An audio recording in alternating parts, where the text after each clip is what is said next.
Clock की direction में motion होता है उसे बोलते हैं, क्लॉक हमारी ऐसे तो मूव करती है 12, 3, 6, 9 ऐसे तो मूव करती है। इस मोशन को हम बोलते हैं क्लॉकवाइज। बुक के कन्वेक्शन के अकॉर्डिंग हम इसे निगेटिव ले लेंगे और एंटी क्लॉकवाइज मतलब क्लॉक के अपोजिट, क्लॉक ऐसे मूव कर रही है हम ऐसे मूव करेंगे, एंटी क्लॉकवाइज को हम ले लेंगे पॉजिटिव। जो फोर्स होती है, मूवमेंट ऑफ फोर्स होती है, वो हमेशा कपल में आकर होती है।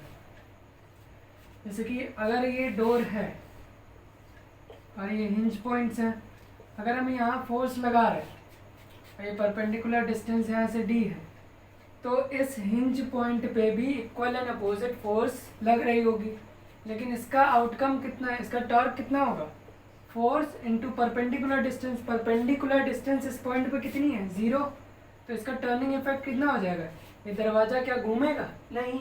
लेकिन अगर इसी की तरह कुछ इस तरीके की चीज़ होती और यहाँ पे पिवट होता और यहाँ पे हम अगर फोर्स लगा रहे होते तो परपेंडिकुलर डिस्टेंस ये थी, तो ये मूव कर जाता है ये पॉइंट। तो हमेशा फोर्स जो है कपल में एग्जिस्ट करती है। टॉर्क जो है कपल में एग्जिस्ट करता है। मूवमेंट ऑफ फोर्स या टॉर्क हमेशा किस में एग्जिस्ट करता है, कपल में। तो ये F इंटू 0 तो 0 हो जाएगा इस पॉइंट, क्योंकि ये पॉइंट तो मूव कर नहीं सकता, परपेंडिकुलर डिस्टेंस इस पॉइंट की 0 है और मूव भी नहीं कर सकता ये डिस्टेंस। तो टॉर्क कौन सा पॉइंट जनरेट करेगा, ये पॉइंट, मतलब ये हम ले लेंगे। अब हम ये कार स्पैनर की बात करते हैं। कार का जो स्पैनर होता है, इस टाइप का स्पैनर, तो ये अगर यहाँ पे पिवट पॉइंट है और अगर हम फोर्स यहाँ पे लगा रहे हैं और यहाँ पे two forces are acting equal and opposite in equal and opposite direction. This is in the anti clockwise direction, this is in the clockwise direction, this is in the anti clockwise direction and this is in the clockwise direction. या हम spanner को ही ले लें। Spanner में हम जब force लगा रहे हैं, फोर्स F इस डायरेक्शन में और D ये है और ये पिवट पॉइंट है, तो इसका कितना हो जाएगा F इंटू 0, क्योंकि परपेंडिकुलर डिस्टेंस इस पॉइंट पे कितनी है, 0। तो यहाँ पे सिर्फ क्लॉकवाइज क्लॉकवाइज क्रिएट होगा, क्लॉकवाइज और एंटी क्लॉकवाइज दोनों क्रिएट होंगे, लेकिन एंटी क्लॉकवाइज 0 हो जाएगा और क्लॉकवाइज F इंटू D हो जाएगा। क्या हो जाएगा, F into D। Clockwise couple क्या हो जाएगा, F इंटू D। अब जैसे कि इंक पॉट की कैप को, इंक पॉट है,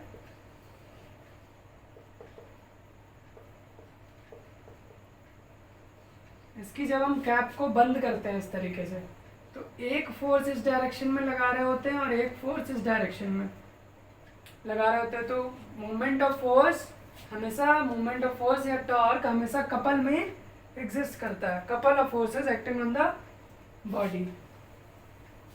एक एग्जांपल और लेते हैं।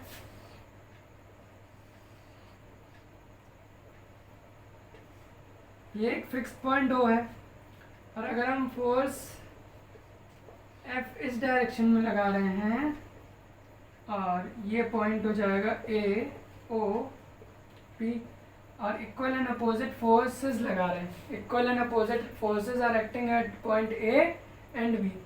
अब हम यहाँ से टर्निंग इफेक्ट निकालते हैं, तो ये क्या होगा, क्लॉकवाइज, और ये कैसा कपल क्रिएट करेगा, ये भी क्लॉकवाइज क्रिएट करेगा इस पॉइंट के अबाउट और ये भी क्लॉकवाइज इस पॉइंट के अबाउट क्रिएट करेगा। तो हम लिखते हैं क्या होगा, turning effect of point A F into OA and turning effect of point B is F into OB। अब हम इन दोनों को ऐड कर देते हैं, तो ये क्या हो जाएगा, F into OA plus F into OB।